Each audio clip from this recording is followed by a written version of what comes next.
아, 뭔 냄새야. 아줌마 여기 좀 치워요. 장사를 하자는 거야, 뭐야. 저는 평생 국밥을 팔아온 박복래입니다. 새벽 4시 어둠이 채 가시지 않은 시간에도 제 가게 복래 국밥의 주방은 펄펄 끓어오르죠. 거대한 가마솥에서 뽀얗게 우러나는 사골 국물, 그 구수한 냄새가 제게는 알람 소리나 마찬가지입니다. 어떤 날은 알람보다 제가 먼저 깨기도 해요. 이 냄새가 제 인생이고 제 전부이니까요. 사람들은 저더러 성공한 사장님이라고들 합니다. 맞아요. 시장 바닥에서 솥단지 하나 걸고 시작한 일이 지금은 번듯한 3층짜리 건물이 되었습니다. 1층은 손님을 받는 홀, 2층은 단체 손님을 위한 방, 3층은 제 살림집과 아들 민수의 방이 있지요. 이 건물을 올리던 날 저는 밤새 아무도 몰래 눈물을 훔쳤습니다. 남편 일찍 여의고 어린 민수 손을 붙잡고 겪었던 온갖 서름이 이 건물 벽돌 하나하나에 다 박혀 있는 것 같았거든요. 제 아들 민수, 그 아이는 제 삶의 이유이자 가장 아픈 손가락입니다. 아비 없이 자랐다고 주눅 들까봐 저는 2배, 3배로 억척을 떨며 살았습니다. 엄마, 우리도 남들처럼 쉬는 날 놀러 가면 안 돼?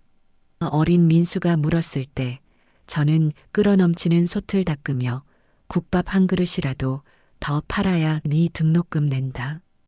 모진 말을 내뱉었죠. 그래서인지 민수는 유난히 배경이나 학벌 같은 것에 마음을 많이 썼습니다. 자신은 국밥집 아들로 자랐지만 자식만큼은 고상하게 키우고 싶다는 말을 입버릇처럼 했어요. 그런 민수가 30 중반이 되도록 여자를 데려오지 않아 속을 태웠는데 그날이었습니다. 어머니, 저녁에 가게에 있나요? 그럼 내가 어딜 가? 무슨 일이냐? 민수의 목소리가 평소와 다르게 상기되어 있었습니다. 오늘 꼭 소개하고 싶은 사람이 있어요. 심장이 덜컥 내려앉는 기분이었죠. 그래, 알았다. 밥때 맞춰서 와라. 퉁명스럽게 대답했지만 저는 그날따라 홀 거울을 몇 번이나 들여다봤는지 모릅니다. 저녁 장사가 한창일 무렵 민수가 웬 아가씨의 손을 잡고 가게 문을 열었습니다. 제 평생에 본 아가씨 중에 가장 반듯하고 예쁜 사람이었어요. 머리부터 발끝까지 갓 나온 잡지 모델처럼 꾸몄더군요. 이름은 오지연이라고 했습니다. 어머님, 처음 뵙겠습니다. 오지연입니다. 목소리마저 어찌나 상냥하고 또랑또랑한지 가게 안 일꾼들이 다 쳐다볼 정도였어요. 저는 일단 웃으며 그들을 3층 살림집으로 안내했습니다. 민수야, 가게 바쁜데. 에이, 어머니. 오늘은 저 좀 봐주세요. 지연 씨, 이쪽으로. 민수는 신이 나서 어쩔 줄을 몰랐습니다. 지연이라는 아가씨는 거실 소파에 꼿꼿하게 앉아 제가 내민 매실차를 2손으로 공손히 받았습니다. 아이고, 이런 누추한 데까지 오게 해서 어쩌나. 아닙니다, 어머님. 말씀 많이 들었어요. 이렇게 대단한 일을 혼자 일구셨다고. 말은 참 예쁘게 했어요. 그런데 이상했습니다. 그 아가씨의 눈은 웃고 있지 않았습니다. 제 집을, 아니, 이 건물 전체를 훑어보는 그 눈빛에는 상냥함 대신 차가운 계산 같은 것이 서려 있었죠. 평생 시장에서 수천, 수만 명의 사람 눈을 마주쳐온 제 감각이 경고음을 울리기 시작했습니다. 민수가 신이 나서 지연의 배경을 설명하기 시작했습니다. 어머니, 지연 씨 아버님이 명문대 교수님이세요. 지연 씨도 미국에서 유학하고 지금은 외국계 회사에서 일하고 있어요. 대단하죠? 민수의 얼굴에는 이런 여자가 바로 제 여자입니다. 하는 자랑스러움이 가득했습니다. 그 모습에 저는 차마 쓴소리를 할 수가 없었죠. 그래, 아가씨가 아주 똑똑하고 예쁘네. 우리 민수한테는 과분할 정도요. 제 말에 지연이 살짝 웃었습니다. 과분하다니요, 어머님. 민수 씨처럼 성실하고 착한 남자가 드물죠. 저는 민수 씨가 어머님을 생각하는 마음에 반했습니다. 그때까지만 해도 저는 내가 늙어서 사람을 잘못 보나 하고 제 자신을 타일렀습니다. 아들이 저렇게 좋다는데 아비 없는 자식으로 키운 게 미안해서라도 이번만큼은 민수가 원하는 대로 해주고 싶었어요. 문제는 식사를 하러 1층 홀로 내려왔을 때 터졌습니다. 지연 씨, 우리 어머니 국밥 맛이 서울에서 제일이야. 한번 먹어봐. 어머, 기대되네요. 마침 저녁 손님이 몰아닥쳐 홀은 전쟁터 같았습니다. 땀 냄새, 깍두기 냄새, 그리고 펄펄 끓는 육수 냄새가 뒤엉켜 있었죠. 저는 늘 맡는 냄새라 아무렇지 않았지만 지연은 그게 아니었던 모양입니다.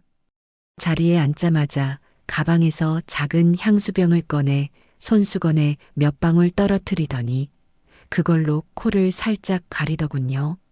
그 짧은 순간을 저는 놓치지 않았습니다. 민수는 그걸 보지 못했죠. 자, 여기 특으로 2그릇요. 제가 직접 주방에 들어가 국밥을 말았습니다. 뻔히 일하는 아주머니들이 계셨지만 예비 며느리에게는 제 손맛을 보여주고 싶었어요. 뜨끈한 뚝배기를 쟁반에 받쳐나가는데 지연과 민수의 대화가 들렸습니다. 민수 씨, 근데 어머니가 언제까지 이 일을 하실 거래? 무슨 소리야? 어머니한테는 이 가게가 전부나 마찬가지야. 그래도 이제 연세도 있으신데. 솔직히 말해서 이런 일은 너무 고되잖아. 냄새도 그렇고, 냄새. 그 단어가 제 심장을 쿵 하고 때렸습니다. 제게는 자부심이었던 이 냄새가 저 아가씨에게는 그저 고된 일의 증거일 뿐이었던 겁니다. 어머니 오신다. 민수의 말에 지연은 얼른 표정을 바꾸고 다시 상냥하게 웃었습니다. 어머님 직접 가져다 주시고 감사합니다. 저는 아무렇지 않은 척 뚝배기를 내려놓았습니다. 천만에요. 많이 먹어요, 지연 양. 지연은 숟가락을 들어 국물을 한두 번 깨작거리더니 이내 숟가락을 내려놓았습니다. 왜 입에 안 맞아? 민수가 걱정스럽게 물었죠. 아니요, 맛있어요. 그런데 제가 원래 이런 탕 종류를 잘 못 먹어서요. 점심을 좀 늦게 먹기도 했고, 그녀는 밥알이 하나도 들어가지 않은 숟가락을 냅킨으로 깨끗하게 닦아 내려놓았습니다. 그 모습이 어찌나 정갈하고 또 이질적인지 이 국밥 한 그릇에 담긴 제 세월을 전부 부정당하는 기분이었습니다. 식사가 끝나고 가게 앞에서 2사람을 배웅했습니다. 민수는 이미 지연에게 푹 빠져 정신이 없는 듯 보였죠. 어머니, 지연 씨랑 저 진지하게 결혼 생각하고 있습니다. 드디어 올 것이 왔습니다. 조만간 정식으로 양가 부모님 뵙고 날 잡으려고요. 허락해 주실 거죠? 민수는 제 대답을 듣기도 전에 지연의 손을 꽉 잡았습니다. 지연은 수줍은 듯 고개를 숙였지만 그 입꼬리가 살짝 올라가는 것을 저는 보았습니다. 저는 민수를 실망시키고 싶지 않았습니다. 평생 어머니 소리 한번 제대로 못 듣고 산 제 인생이 불쌍해서라도 저렇게 반듯한 며느리를 얻는 게 맞다고 생각했죠. 제 감이 틀렸기를 바라면서요. 그래, 우리 아들이 좋다는데 내가 반대할 게 뭐 있나? 제 허락이 떨어지자 지연이 고개를 번쩍 들었습니다. 어머님 감사합니다. 제가 정말 민수 씨 행복하게 해줄게요. 그리고는 저를 가볍게 끌어안았습니다. 비싼 향수 냄새가 확 풍겨왔죠. 그 냄새가 제 국밥 냄새를 밀어내는 것만 같았습니다. 그리고 어머님, 지연이 제게서 떨어지며 조심스럽게 말을 이었습니다. 다음번에 양가 상견례 할 때는 가게 말고 괜찮은 한정식 집에서 했으면 해요. 뭐? 아, 제 말은 여긴 너무 시끄럽고 또 격식이 좀 그렇잖아요. 아버지가 워낙 격식을 차리시는 분이라서요. 오해 마세요, 어머님. 그녀는 활짝 웃으며 민수의 팔짱을 꼈습니다. 가요, 민수 씨. 두 사람이 고급 승용차를 타고 떠나는 모습을 저는 낡은 가게 문에 기대어 한참이나 바라보았습니다. 아들의 행복한 얼굴 뒤로 제 식당을 격식 없다고 말하던 지연의 차가운 눈빛이 아른거렸습니다. 격식이라. 저는 제 손을 내려다보았습니다. 평생 굳은 살이 박이고 깍두기 물이 든 손이었죠. 이 손으로 민수를 키우고 이 건물을 올렸습니다. 그날 밤 저는 잠을 이룰 수가 없었어요. 제 아들이, 제 인생 전부를 바친 아들이 어쩌면 제 인생을 통째로 부정하는 여자를 데려온 것일지도 모른다는 불길한 예감이 제 가슴을 무겁게 짓눌렀습니다. 그래도 저는 아들을 믿기로 했습니다. 민수가 저렇게 행복해하는데 그깟 느낌 하나로 아들의 앞길을 막을 수는 없었죠. 하지만 그날의 그 불길한 느낌은 결국 현실이 되어 제 뒤통수를 치러 올 줄은 그때는 정말 꿈에도 몰랐습니다. 그렇게 아들 민수와 지연 양을 보낸 다음 날 저는 평소보다 1시간은 더 일찍 주방에 나왔습니다. 뜬 눈으로 밤을 샜어요. 마음이 천근만근 무겁고 싱숭생숭해서 도무지 잠이 오지 않았습니다. 지연 양의 그 반듯하게 웃던 얼굴, 그러면서도 제 가게를 격식 없다고 말하던 그 차가운 목소리가 밤새 제 귓가를 맴돌았습니다.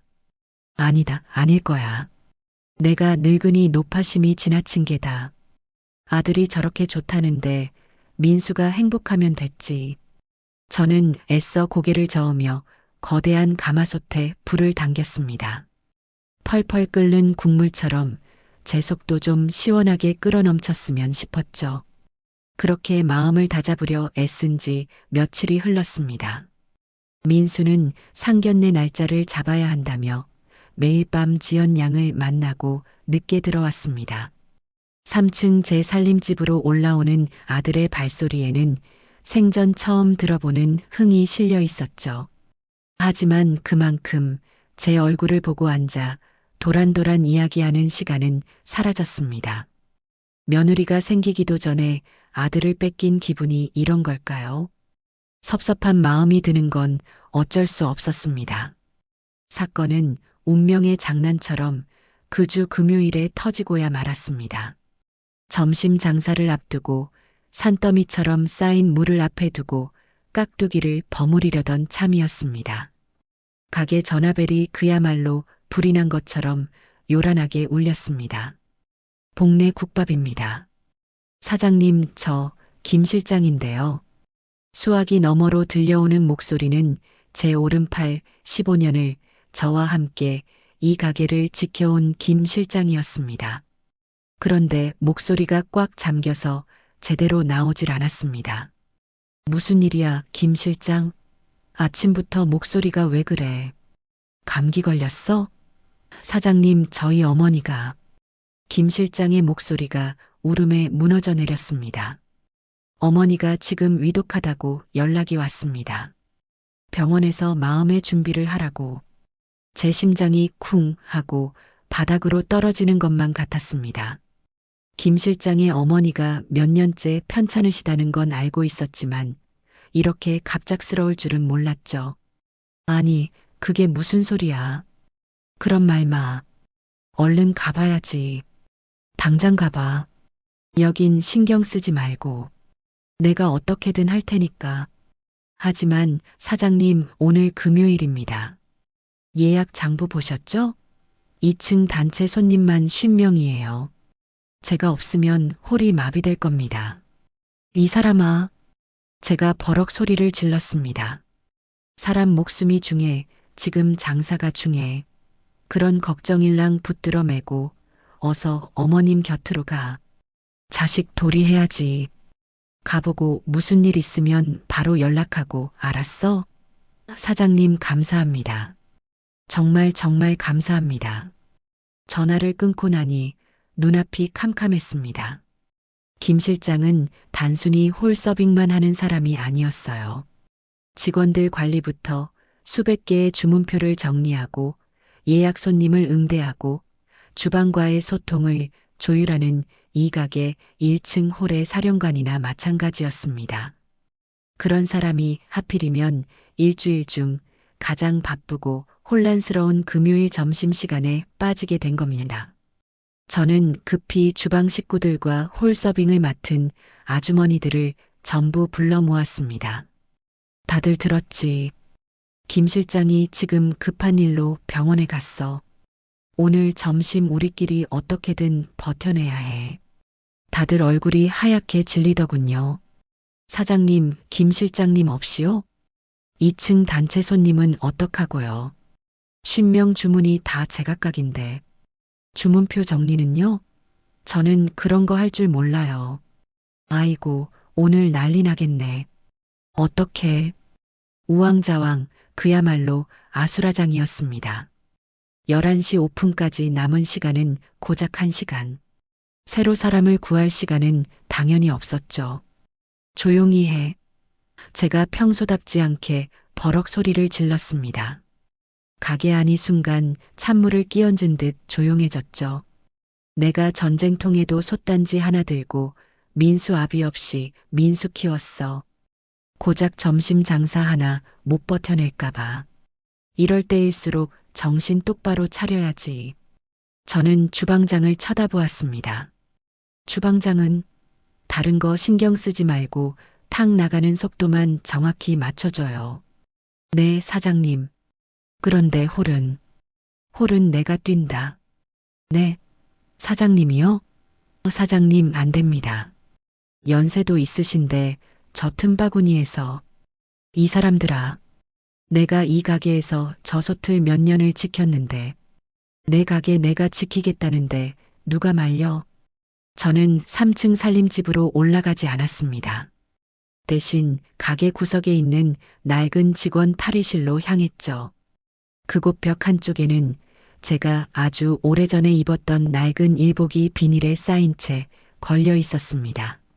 이 건물을 올리기 전 시장 바닥에서 손님들과 함께 울고 웃으며 국밥을 말던 시절에 입었던 제 젊은 날의 갑옷이었죠. 색이 바를 대로 바래고 목덜미는 살짝 해진 남색 몸빼바지와 하얀 면 티셔츠, 그리고 복내 국밥이라는 글자조차 희미해진 붉은색 앞치마. 버리지 못하고 가끔 초심을 잃을까 두려울 때마다 꺼내보던 옷이었습니다. 저는 망설임 없이 그 옷을 꺼내 입었습니다. 사장님 정말. 탈의실을 따라 들어온 주방장이 제 모습을 보고 말을 잇지 못했습니다. 왜? 꼴이 우스운가? 아닙니다. 사장님 꼭 20년 전 사장님이 여기서 국밥 마시던 그 모습 같습니다. 그래.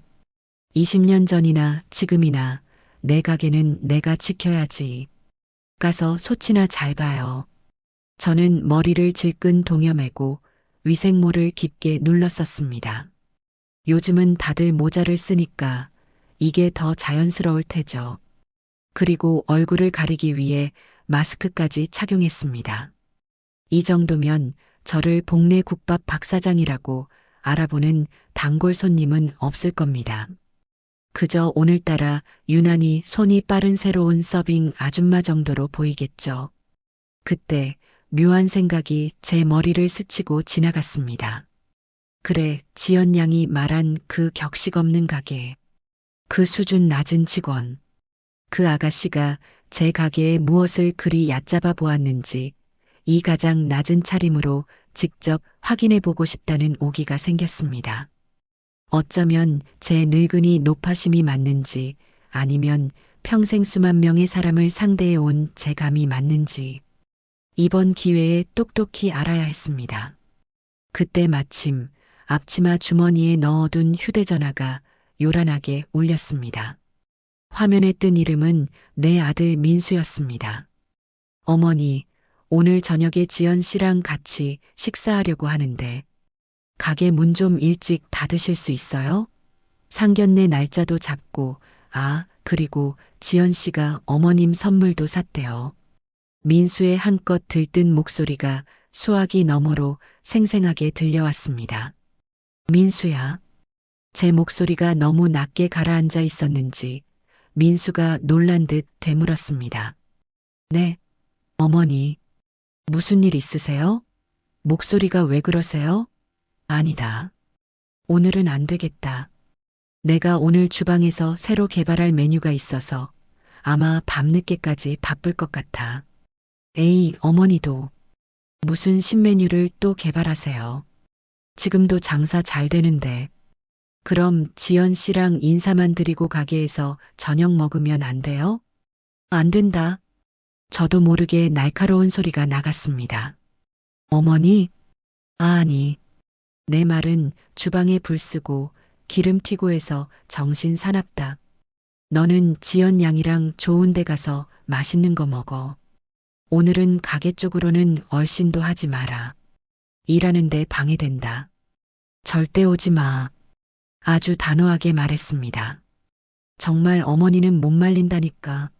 알겠어요. 그럼 내일 봬요. 바쁘신데 끊습니다. 전화를 끊고 저는 쓴웃음을 지었습니다.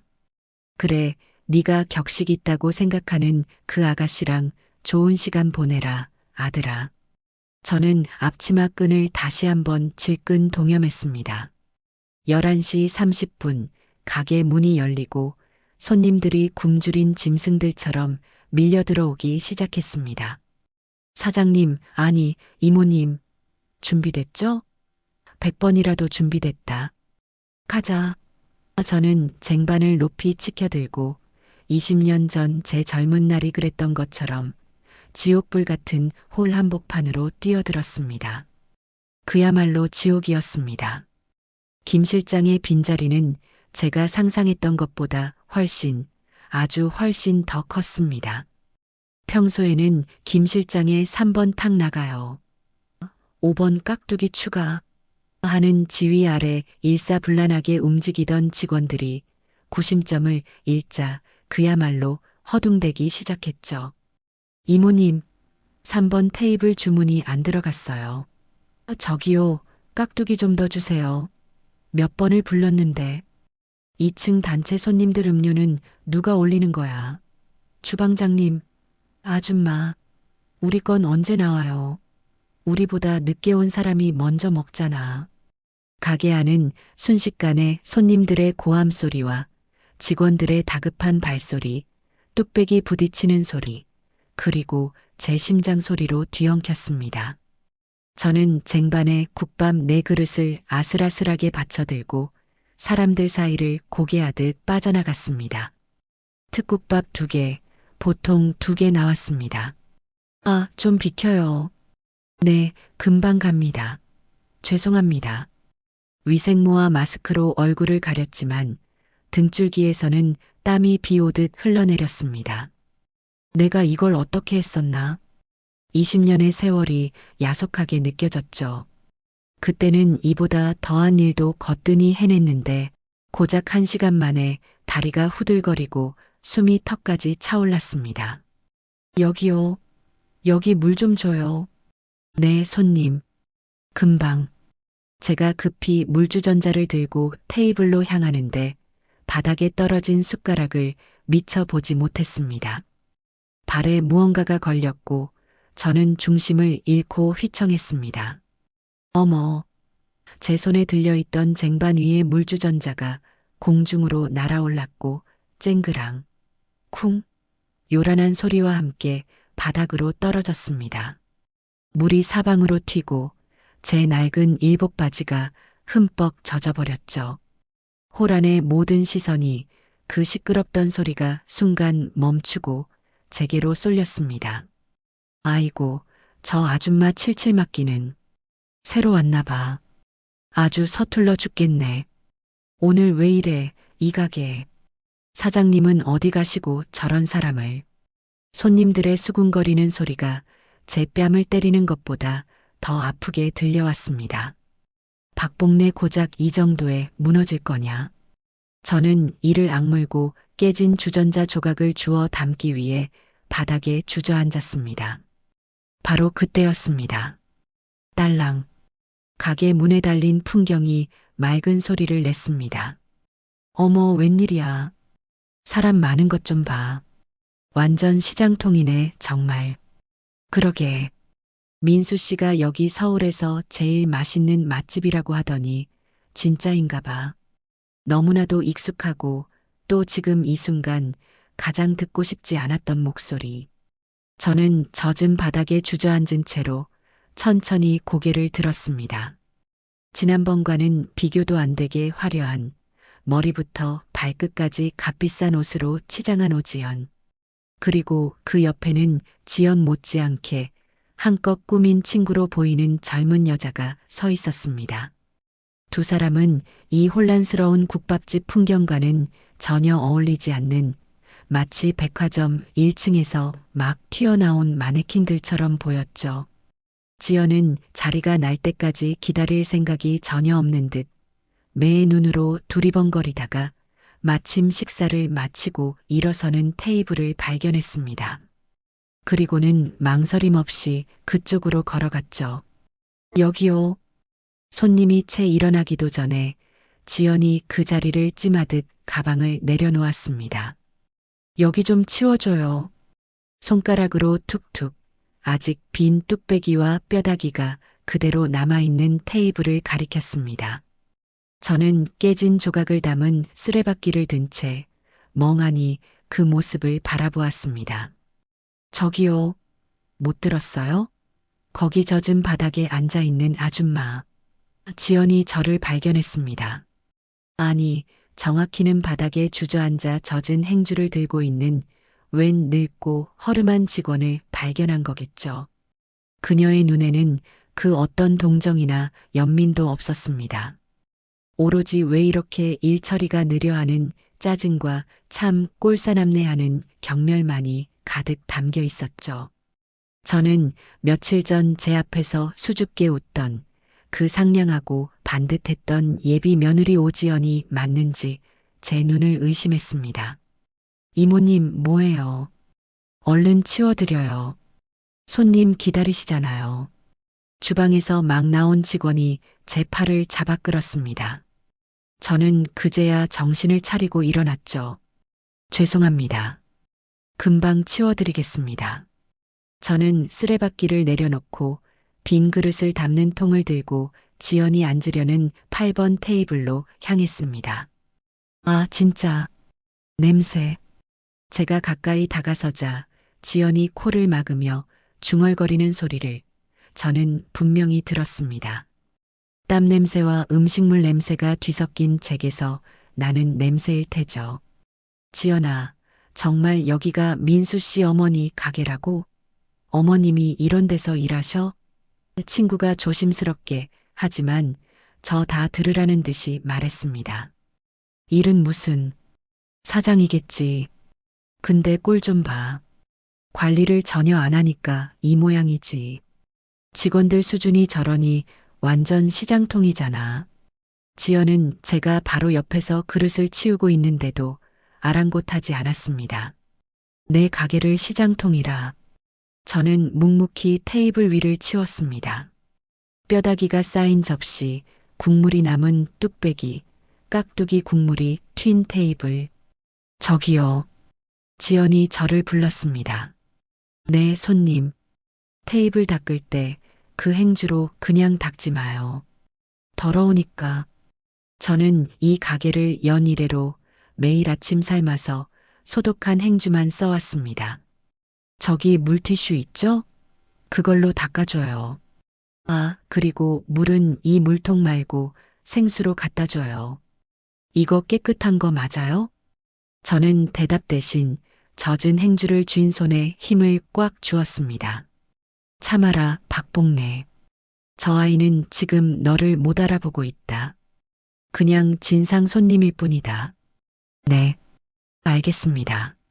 저는 물티슈를 여러 장 뽑아 테이블을 뽀득뽀득 소리가 나게 닦았습니다.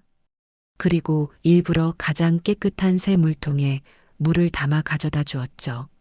지연은 그런 저를 위아래로 훑어보았습니다.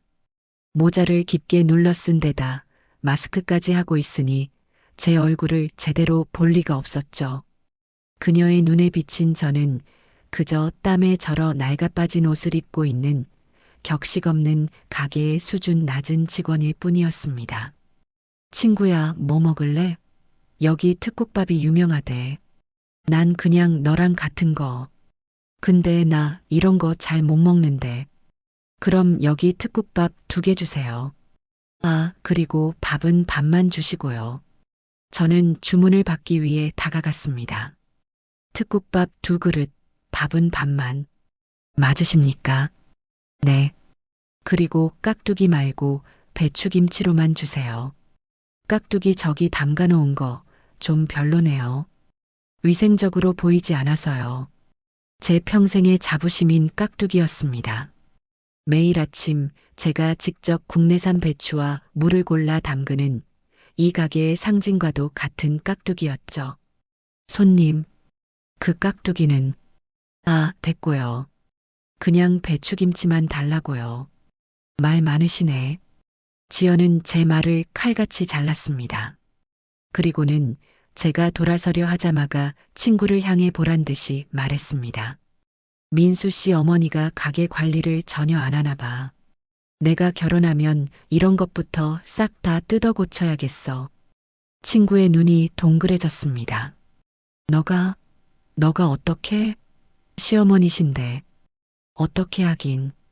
어차피 이 가게 결혼하면 다 내 거나 마찬가지 아니겠어? 민수 씨는 나한테 꽉 잡혀 있거든. 지연은 마치 여왕이라도 된 것처럼 깔깔 웃었습니다. 그 웃음소리가 방금 깨진 주전자 조각보다 더 날카롭게 제 심장을 후벼 파는 것 같았습니다. 저는 더 이상 아무 말도 할 수 없었습니다. 그저 멍하니 서서 제 아들이 천사라고 부르던 여자의 악마 같은 얼굴을 바라볼 뿐이었죠. 저는 주방으로 돌아와 차가운 벽에 이마를 기댔습니다. 다리가 사시나무처럼 떨려왔죠. 사장님, 괜찮으세요? 얼굴이 아까 그 손님들 때문이죠? 아주 목소리가 호를 쩌렁쩌렁 울리네요. 주방장이 걱정스럽게 물었습니다. 아니, 괜찮아. 저기 8번 테이블, 특국밥 2개, 밥 반 공기, 배추김치만. 목소리가 제대로 나오지 않았습니다. 깍두기 말고요? 우리 집은 깍두기 맛으로 오는데 저런 손님은 처음이네. 됐어. 그냥 그렇게 줘. 배추김치도 제일 깨끗한 걸로 골라서 내줘요. 알겠습니다. 사장님, 진짜 괜찮으세요? 그냥 3층에 올라가서 좀 쉬세요. 저희끼리 어떻게든 해볼게요. 됐어. 내가 시작한 일이야. 내가 끝을 봐야지. 내 가게가 내 아들이 저런 애한테 꽉 잡혀 있다고? 이 가게를 싹 뜯어 고쳐? 분노가 머리끝까지 차올랐지만 저는 오히려 얼음물처럼 차갑게 식어가는 것을 느꼈습니다. 그래, 어디까지 하나 보자. 저는 뜨거운 뚝배기를 쟁반에 받쳤습니다. 김이 모락모락 피어오르는 국밥이 제 속처럼 부글부글 끓고 있었습니다. 그래, 박복래. 저 아이는 지금 손님이다. 너는 이 가게 사장이기 이전에 땀 흘려 일하는 종업원이다. 손님에게는 친절해야지. 스스로를 몇 번이나 다독이고 나서야 저는 다시 8번 테이블로 향할 수 있었습니다. 특국밥 2그릇 나왔습니다. 뜨거우니 조심하십시오. 저는 뚝배기를 내려놓았습니다. 지연은 휴대전화로 사진을 찍느라 정신이 없었죠. 이런 것도 찍어야 민수 씨가 좋아하거든. 친구에게 하는 말이 들렸습니다. 배추김치 여기 있습니다. 저는 일부러 깍두기 국물이 한 방울도 튀지 않은 가장 깨끗한 접시를 골라 테이블 한가운데 놓았습니다. 저기요. 제가 돌아서기도 전에 지연이 또다시 저를 불렀습니다. 네, 손님. 내가 깍두기 말고 배추김치만 달라고 했잖아요. 네. 그래서 배추김치만 드렸습니다. 근데 왜 김치 그릇에 깍두기 국물이 묻어 있어요? 지연이 가리킨 곳을 보니 김치 접시 가장자리에 붉은 깍두기 국물이 한 방울 아주 작게 묻어 있었습니다. 아마 주방에서 다른 그릇과 스치면서 튄 모양이었죠. 아, 죄송합니다. 주방에서 묻은 모양입니다. 바로 됐어요. 치워요. 지연이 숟가락으로 그 김치 접시를 툭 밀어냈습니다. 아, 진짜. 비위 상해. 이런 가게에서 뭘 기대하겠어. 친구인 미나의 얼굴이 사색이 되어 말렸습니다. 지연아, 그만해. 사람들이 보잖아. 그냥 먹자. 응? 너 민수 씨한테 잘 보여야 한다며. 뭘 그만해. 이런 건 똑바로 말해야 고치는 거야. 민수 씨도 참 왜 이런 데서 장사를 하는지 몰라. 격식 떨어지게. 그때 지연의 친구가 화제를 돌리려는 듯 물었습니다. 그래도 이 건물 비싸겠다. 위치가 완전 역세권이네. 결혼하면 너 완전 사모님이네. 지연이 콧방귀를 뀌었습니다. 사모님? 무슨 소리야? 내가 이런 낡은 국밥집을 왜 해? 어우, 냄새나. 그럼 민수 씨가 물려받는 거 아니었어? 바로 팔아야지. 제 귀를 의심했습니다. 싹 밀고 주상복합 올린다는 업자랑 이미 얘기 다 끝냈어. 여기 땅값 어마어마한 거 알지? 여기 팔면 강남에 아파트 사고 너한테 샤넬 백 하나 사줄게. 됐지? 업자? 내 가게를 판다고? 저는 그 자리에 못 박힌 듯 서 있었습니다. 친구 미나가 겁먹은 목소리로 물었습니다. 그래도 시어머니가 가만히 계시겠어? 이 가게가 전부라고 들었는데. 지연은 숟가락으로 국밥을 깨작거리며 세상에서 가장 쉬운 일을 말하듯 답했습니다. 우리 어머니? 아, 민수 씨 어머니. 순진해서 구슬리기 쉬워. 아들밖에 모르거든. 민수 씨만 꽉 잡으면 저 건물, 저 땅 다 내 거야. 노인네 하나 구슬리는 게 뭐 어렵다고. 노인네 구슬려? 제 머릿속에서 무언가가 툭 하고 끊어지는 소리가 났습니다. 그때였습니다. 가게 입구에 호출벨이 요란하게 울리기 시작했습니다. 딩동 딩동 딩동 고장이라도 난 것처럼 누군가 벨을 누르고만 있었습니다. 아, 진짜 시끄럽네. 저 벨소리 좀 어떻게 해봐요. 밥 좀 먹자. 지연이 귀를 막으며 소리쳤습니다. 저는 굳어버린 다리를 겨우 움직여 호출벨이 울리는 1번 테이블로 향했습니다. 죄송합니다. 벨이 여기요. 아줌마. 10년 단골인 최 씨 아저씨였습니다. 내가 이 가게 10년 단골이야. 근데 오늘따라 왜 이렇게 어수선해? 김 실장은 어디 가고? 그리고 이 벨 좀 고쳐요. 계속 울리잖아. 네. 손님. 지금 손님이 누르고 계신 뭐? 내가 눌러. 이 아줌마가 지금 무슨 소리를 하는 거야?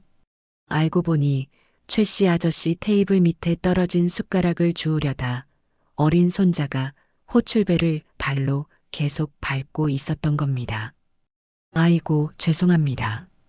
제가 바로. 저는 허리를 숙여 숟가락을 주워주었습니다.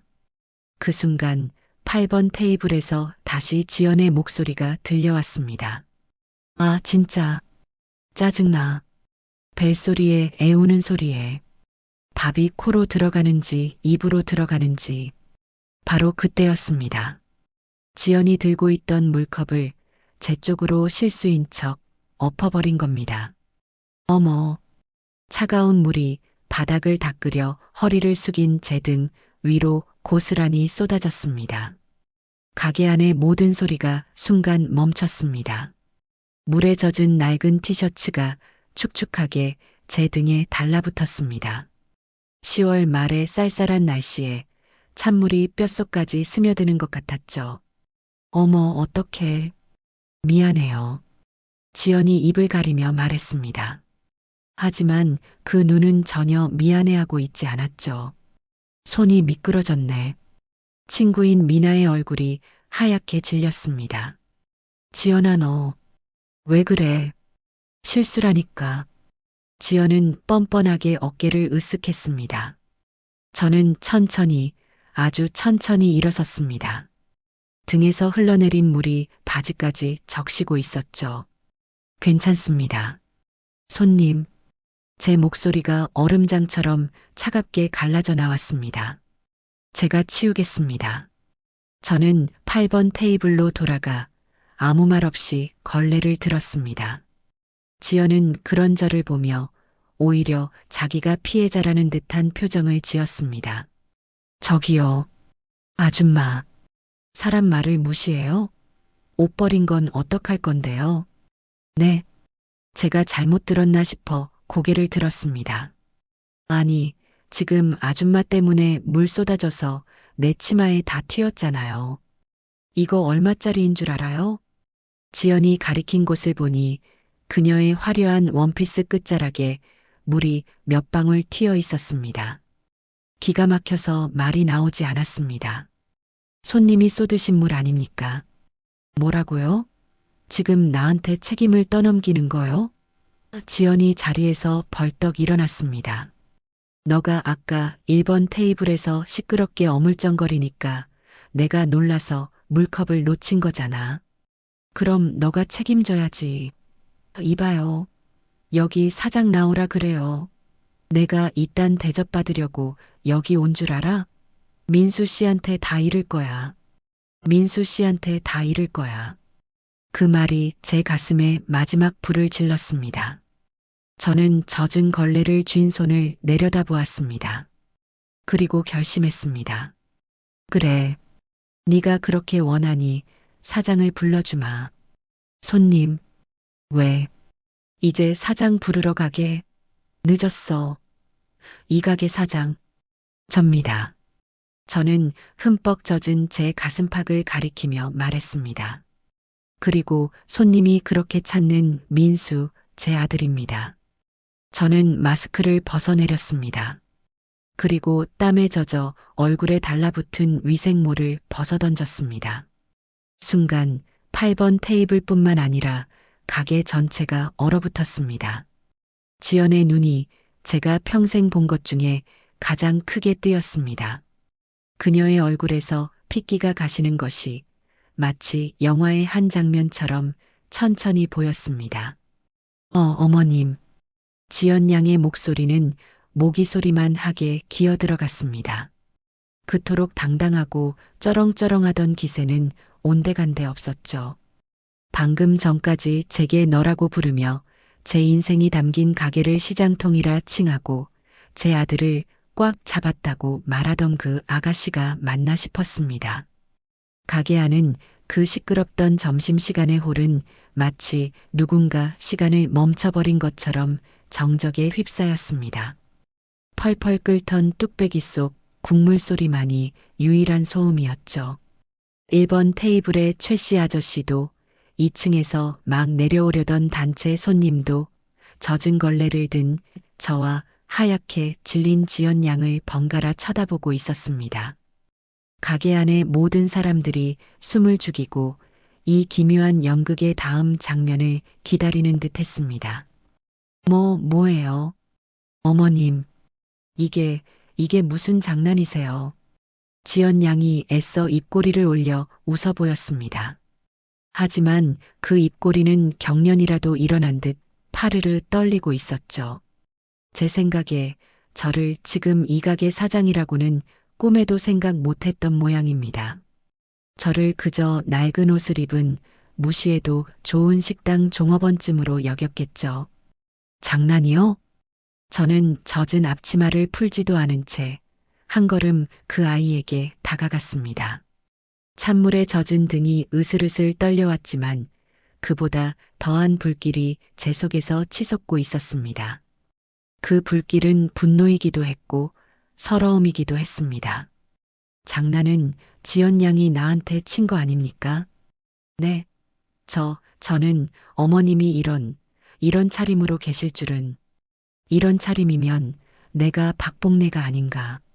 저는 제 젖은 옷을 내려다보았습니다. 땀과 물에 젖어 몸에 축축하게 달라붙은 색바랜 일복이었죠. 이 옷이 그렇게 부끄럽습니까? 아니요, 그게 아니라 저는 정말 몰랐어요.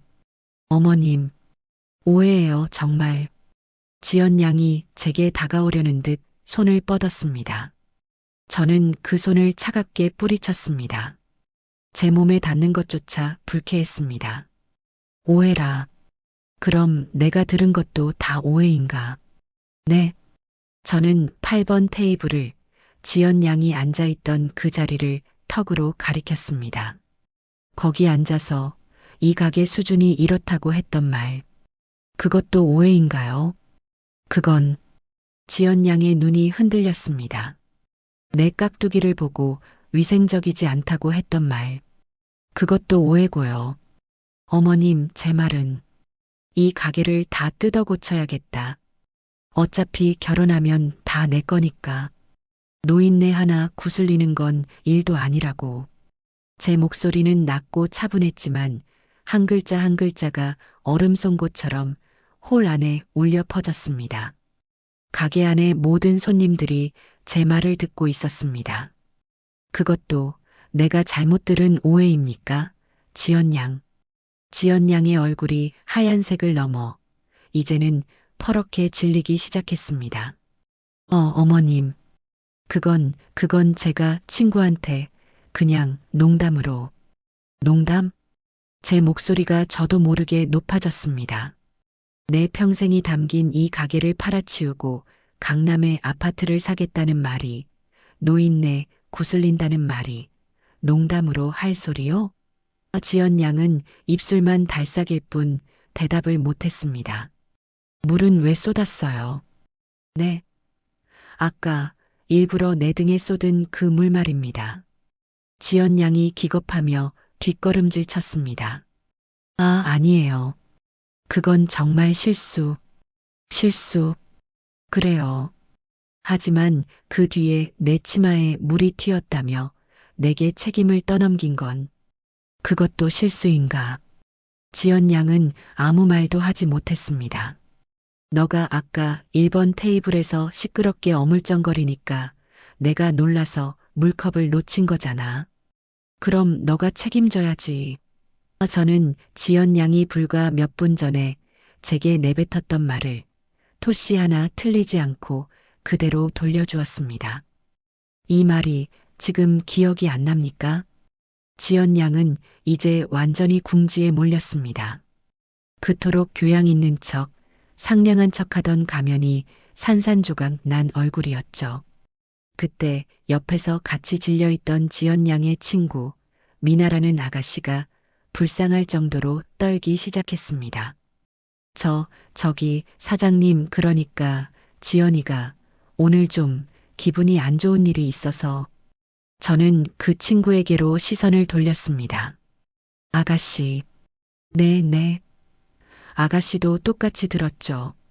내 가게를 팔아치우고 나를 노인네라고 부른 거.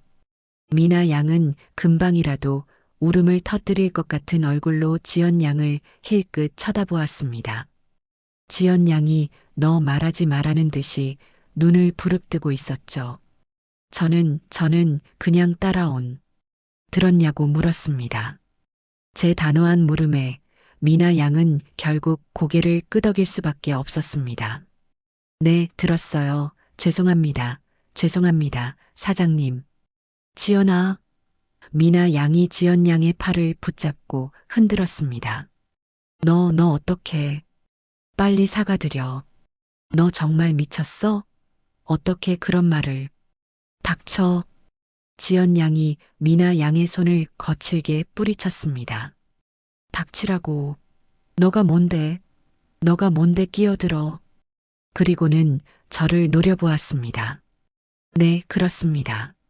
그 순간 지연 양은 저를 노려보았습니다. 모든 것을 포기한 사람처럼, 혹은 마지막 발악을 결심한 사람처럼 말입니다. 어머님. 목소리가 다시 차갑게 돌아와 있었습니다. 네. 들으신 대로예요. 저는 기가 막혔습니다. 그래서요? 그래서 어쩌실 건데요? 뭐라고요? 어차피 다 아시게 된 거 잘 됐네요. 네, 저 이 가게 마음에 안 들어요. 냄새나고 시끄럽고 격식 떨어지는 거 맞잖아요. 지연 양은 이제 대놓고 제 가게를 손가락질하며 비난했습니다. 민수 씨도 저랑 같은 생각이에요. 그 말이 제 심장을 꿰뚫었습니다. 민수도, 민수 씨가 저한테 뭐라고 했는지 아세요? 자기 어릴 때 꿈이 이 가게에서 도망치는 거였다고 했어요. 이 냄새 지긋지긋하다고요. 거짓말. 제 가슴 속에서 비명이 터져 나왔습니다. 거짓말 아니에요. 민수 씨도 어머니가 불쌍해서 고생한 거 아니까 차마 말을 못하고 있었던 것 뿐이에요. 제가 대신 말해준 거예요. 이 낡은 건물 팔고 우리 다 같이 강남 가서 편하게 살자고요. 그게 그렇게 잘못된 건가요? 저는 제 아들이 저를, 제 인생을 그렇게 생각하고 있었을 줄은 하늘이 무너지는 것 같았습니다.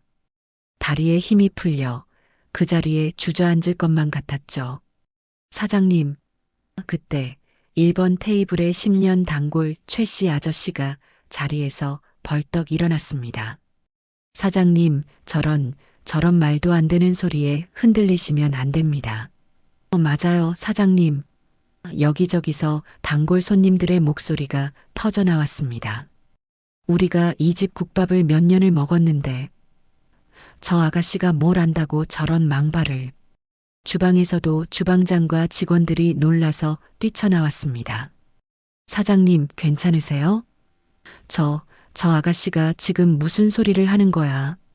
지연 양은 이 모든 상황이 자신에게 불리하게 돌아가자 최후의 발악을 하기 시작했습니다. 뭐예요? 당신들 다 뭐야? 왜 남의 집안일에 끼어들어? 그리고는 저를 향해 손가락질했습니다. 어머님, 솔직히 너무하신 거 아니에요? 저를 시험하려고 이런 짓을 꾸미신 거죠? 일부러 낡은 옷 입고 마스크 쓰고 저를 속인 거잖아요. 그녀는 이제 제가 자신을 속였다고, 함정에 빠뜨렸다고 주장했습니다. 사람을 이렇게 기만하고 함정에 빠뜨리고 이게 지금 어른이 할 짓이에요? 민수 씨가 알면 민수 씨가 어머님을 가만두지 않을 거예요. 그녀는 제 아들 민수를 방패 삼아 저를 협박했습니다. 내가 지금 당장 민수 씨한테 전화할 거야. 어머님이 나한테 무슨 짓을 했는지 다 말할 거라고요. 지연 양은 분에 못 이겨 떨리는 손으로 핸드백에서 휴대전화를 꺼내 들었습니다. 그 모습을 저는 그저 멍하니 바라보았습니다. 민수 씨가 어머님을 가만두지 않을 것이다. 어머님이 나한테 무슨 짓을 했는지 다 말할 것이다. 그래요. 제 아들이었습니다. 제가 평생을 바쳐 키운 아들이 이제는 저 여자의 무기가 되어 저를 겨누고 있었습니다. 저는 젖은 손을 앞치마에 문질러 닦았습니다. 그리고 제 주머니 속에 있던 제 낡은 휴대전화를 꺼내 들었습니다. 그래요. 제 목소리는 이상할 정도로 차분했습니다. 전화하지요. 지연 양이 놀라 저를 쳐다보았습니다. 지연 양이 찾는 그 민수가 지금 어디서 뭘 하는지는 모르겠지만 저는 제 휴대전화의 1번 단축키, 내 아들이라고 저장된 그 번호를 길게 눌렀습니다. 내 아들, 내가 부르겠습니다. 뭐예요? 지금, 왜요? 민수한테 직접 말하고 싶지 않았습니까? 지연 양은 당황한 기색이 역력했습니다. 어머니가 지연 양을 속였다고, 어른이 할 짓이 아니라고, 가만두지 않을 거라고, 어서 말해야죠. 휴대전화 너머로 익숙한 연결음이 들려오기 시작했습니다. 뚜루루, 뚜루루. 가게 안은 다시 한번 숨소리조차 들리지 않는 정적에 휩싸였습니다. 지연 양은 휴대전화를 든 채 굳어버린 제 손을, 그리고 제 휴대전화를 번갈아 쳐다보며 안절부절 못했습니다. 그때였습니다. 어머니, 수화기 너머로 제 아들 민수의 목소리가 들려왔습니다. 무슨 일이세요? 제가 가게 오지 말라고. 민수야. 저는 휴대전화의 스피커폰 버튼을 눌렀습니다. 제 아들의 목소리가 가게 전체에 울려 퍼졌습니다. 네, 어머니. 왜 그러세요?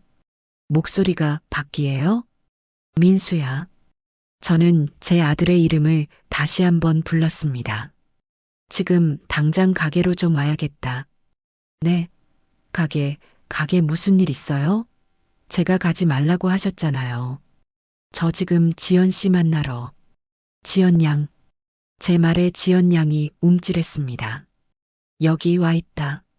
네, 지연 씨가요? 아니, 어떻게 어머니랑 같이 계세요? 아, 신메뉴 개발 다 끝나셨어요? 그래. 신메뉴 개발은 다 끝난 것 같구나. 저는 스피커폰 너머의 아들을, 그리고 제 눈앞에 지연 양을 쳐다보며 말했습니다. 너한테 아주 특별한 손님이 와 있다.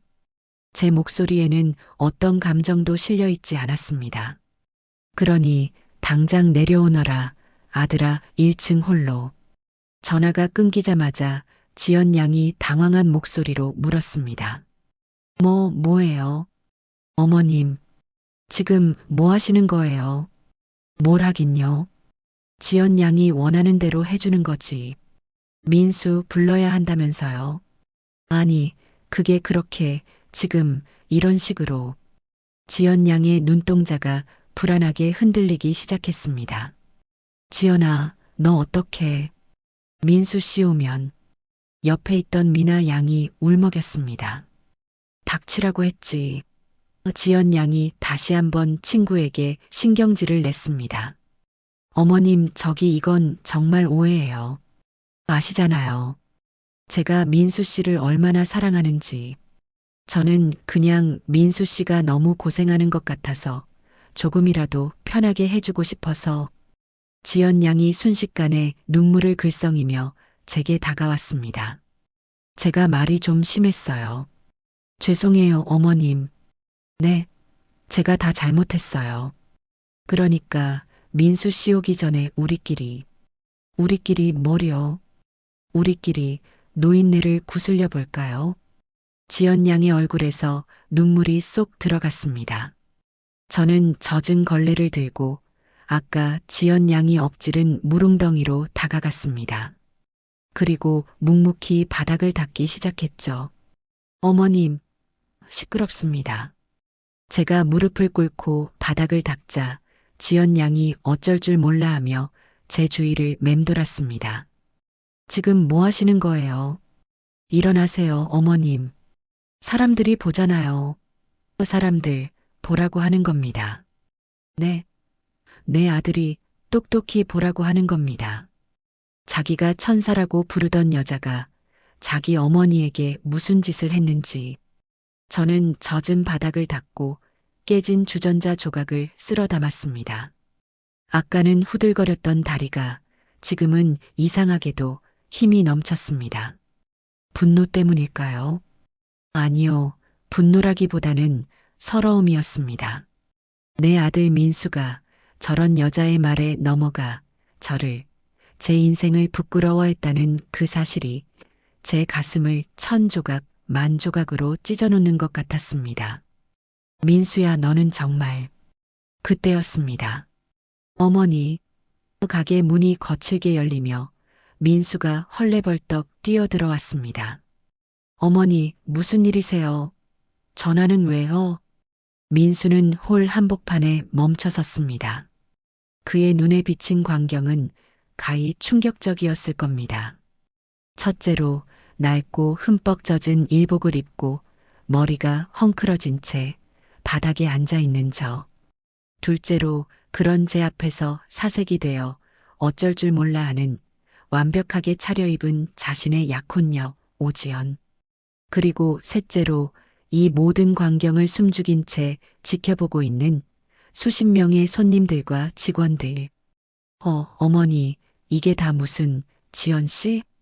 민수가 상황 파악이 되지 않는 듯 저와 지연 양을 번갈아 쳐다보았습니다. 민수 씨, 가장 먼저 정신을 차린 것은 지연 양이었습니다. 그녀는 약속이라도 한 듯 민수를 보자마자 눈물을 폭포수처럼 쏟아내며 달려갔습니다. 민수 씨, 흐흑, 민수 씨, 나 너무 무서웠어. 지연 양이 민수의 품에 와락 안겼습니다. 지연 씨, 왜 그래요? 무슨 일이에요? 어머니, 도대체 무슨...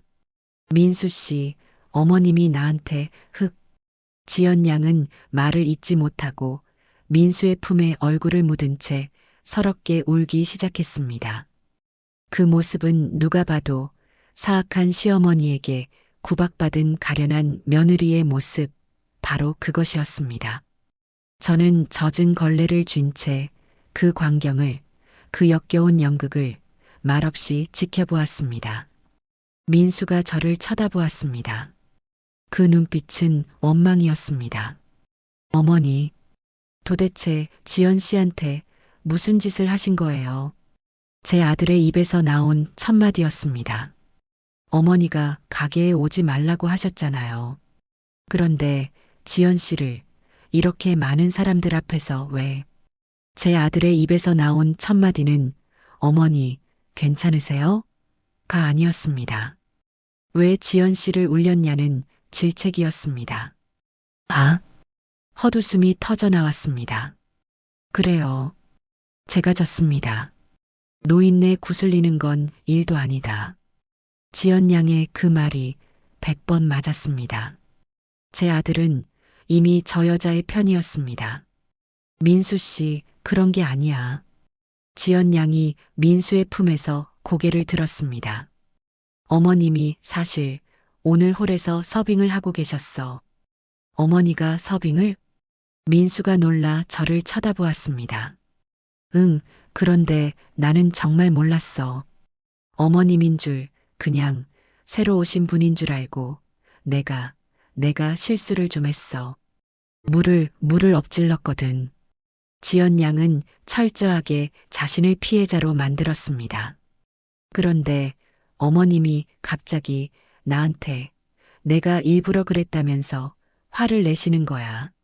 나는 너무 놀라서 민수 씨, 나는 정말 아니야. 나는 지연 양은 다시 민수의 가슴에 얼굴을 묻었습니다. 어머니. 민수가 저를 향해 소리쳤습니다. 정말 지연 씨한테 화를 내셨어요? 고작 물 엎지른 것 때문에? 민수는 저를 믿지 않았습니다. 어머니가 왜 그러셨어요? 지연 씨가 얼마나 놀랐겠어요. 저는 천천히 자리에서 일어났습니다. 무릎에서 우두둑 소리가 났습니다. 민수야. 민수는 대답하지 않았습니다. 너는 지금 저 여자가 한 말만 듣고 이 어미를 죄인으로 만드는 거냐? 어머니, 그게 아니라 상황이 누가 봐도. 저는 홀을 가득 메운 손님들을 둘러보았습니다. 그래. 누가 봐도 내가 저 아가씨를 괴롭힌 것처럼 보이겠지. 나는 낡고 젖은 옷을 입었고 저 아가씨는 비싸고 깨끗한 옷을 입었으니까. 어머니, 제발. 민수야. 저는 제 아들에게 한 걸음 다가갔습니다. 너는 이 어미보다 저 여자의 눈물이 더 중요하더냐? 민수는 대답하지 못했습니다. 그저 당황한 눈으로 저와 지연 양을 번갈아 볼 뿐이었죠. 그때였습니다. 젊은이, 10년 단골 최 씨 아저씨가 참다 못하겠다는 듯이 다시 소리쳤습니다. 자네가 지금 뭘 잘 모르는 모양인데. 아저씨? 자네 어머니가 오늘 김 실장 병원 가서 저 땀을 뻘뻘 흘리면서 20년 전처럼 홀을 뛰어다녔어. 저 젖은 옷, 저 아가씨가 저 아가씨가 일부러 쏟은 물에 젖은 거라고. 네, 지연 씨가 일부러요? 민수가 믿을 수 없다는 듯 지연 양을 쳐다보았습니다. 아니야, 민수 씨, 아니야. 저 아저씨가 뭘 안다고. 나는 정말 실수. 시끄럽소. 최 씨 아저씨가 지연 양의 말을 막았습니다. 실수? 실수를 해놓고 내 치마에 물 튀었다고 사장님을 윽박지른 것도 실수인가. 민수의 눈이 커졌습니다. 사장님을 노인네라고 부른 것도 실수고. 민수의 얼굴이 굳었습니다.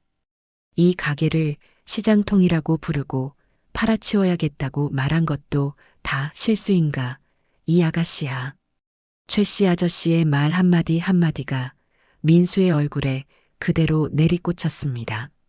민수의 얼굴이 하얗게 질려가기 시작했습니다. 지연 씨, 지금 저 아저씨 말이 사실이야? 지연 양은 아무 말도 못했습니다. 너가 우리 어머니한테 노인네라고 그랬어? 아니, 민수 씨, 그건. 지연 양은 민수의 팔을 잡고 매달렸습니다. 그건 오해야. 내가 아까 저 아줌마, 아니, 어머님인 줄 모르고 실수로 화가 나서. 실수로. 민수가 멍하니 중얼거렸습니다. 화가 나서. 그래, 민수 씨, 나 너무 화가 났었어. 여기 너무 시끄럽고 냄새나고 일하는 분이 나한테 불친절하게 굴고, 그래서 나도 모르게. 닥쳐. 얼음장처럼 차가운 목소리였습니다. 민수의 목소리였습니다. 뭐라고, 민수 씨?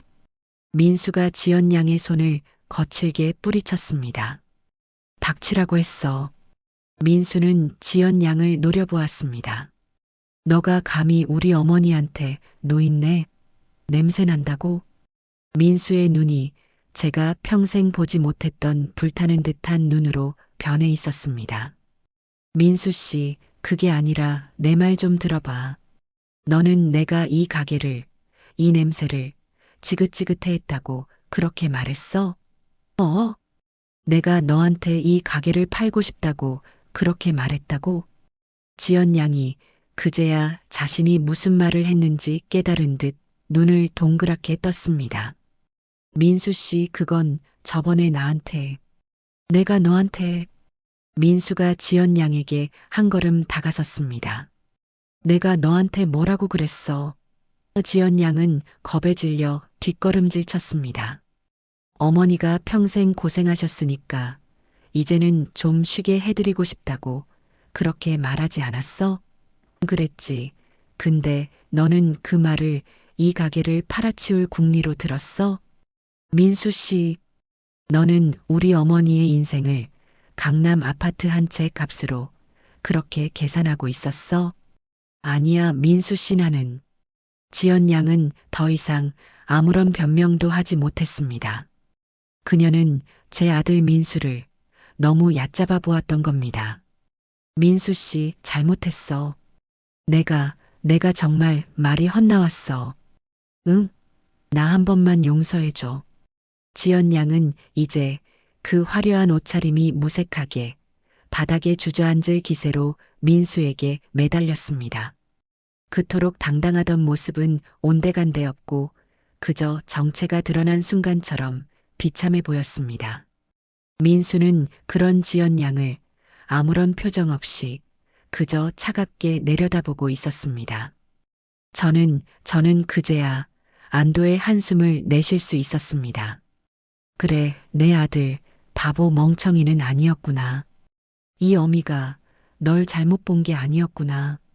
민수가 천천히 저를 돌아보았습니다. 그 아이의 눈에는 수만 가지 감정이 스쳐 지나갔습니다. 미안함, 부끄러움, 그리고 자신에 대한 깊은 환멸. 어머니, 민수가 제게 무릎을 꿇었습니다. 민수야, 너 뭐 하는 거야? 일어나. 제가 놀라서 아들을 일으키려 했습니다. 하지만 민수는 제 손을 밀어내고 젖은 바닥에 이마가 닿을 듯이 고개를 숙였습니다. 어머니, 제가 죽을 죄를 지었습니다. 제 아들이 저에게 사죄하고 있었습니다. 제가 저런 여자를 알아보지 못하고 어머니 속을 이렇게 시커멓게 태웠습니다. 민수의 어깨가 들썩이기 시작했습니다. 제 아들이 울고 있었습니다. 이 가게의 모든 손님들과 직원들이 보는 앞에서 제 아들이 흙바닥에 엎드려 울고 있었습니다. 민수 씨, 일어나, 일어나, 제발. 지연 양이 기겁해서 민수를 잡아 끌었습니다. 사람들이 보잖아. 이게 무슨 망신이야. 망신? 민수가 젖은 눈으로 고개를 들었습니다. 망신. 민수는 지연 양을 보지 않았습니다. 저를 똑바로 쳐다보며 말했습니다. 어머니, 제가 오늘 어머니께 씻을 수 없는 망신을 드렸습니다. 아니다, 민수야. 일어나라 어서. 아닙니다. 민수는 고개를 저었습니다. 그리고 곁에 서 있던 지연 양을 쳐다보았습니다. 오지연 씨. 민수의 목소리는 차가웠습니다. 당신 참 대단한 사람이네. 민수 씨, 우리 어머니 평생 이 가게에서 땀 흘려번 돈으로 날 가르치고 먹이고 입혔어. 민수의 목소리가 떨렸습니다. 그 덕분에 지금의 내가 있는 거고. 지연 양은 아무 말이 없었습니다. 그런데 당신은 그 모든 걸 격식 없다고, 냄새 난다고, 팔아치워야 한다고 그렇게 짓밟았어. 민수가 자리에서 천천히 일어섰습니다. 민수 씨, 나는 당신이 오늘 나한테 말했던 상견례 날짜. 민수가 지연 양을 똑바로 보았습니다. 없던 일로 합시다. 지연 양의 얼굴이 굳었습니다. 우리는 오늘부로 끝입니다. 민수 씨, 안 돼. 너 이럴 수 없어. 나한테 이럴 수 없어. 지연 양이 악을 쓰며 민수에게 달려들었습니다. 당신이 나한테 어떻게 이래. 내가 당신 때문에. 손대지 마. 민수가 얼음장 같은 목소리로 말했습니다. 그리고 민수는 지연 양의 옆에서 사시나무처럼 떨고 있는 미나 양을 보았습니다. 당신 친구도 데리고. 민수는 결연했습니다. 다시는 내 눈앞에, 그리고 우리 어머니 눈앞에. 민수가 말을 마쳤습니다. 나타나지 마. 너.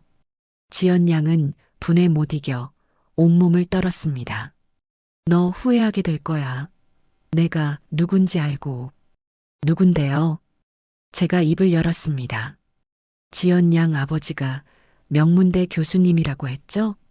지연 양의 눈이 흔들렸습니다. 그분께도 지금 이 상황을 다 말씀드려야겠네요. 지연 양이 숨을 멈췄습니다.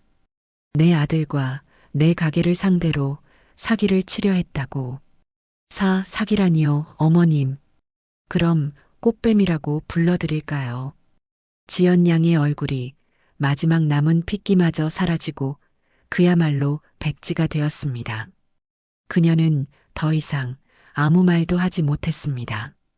그저 이 모든 상황이 믿기지 않는다는 듯 저와 민수 그리고 홀 안의 사람들을 멍하니 쳐다볼 뿐이었죠. 뭐합니까? 안 가고. 지연 양이 움찔했습니다.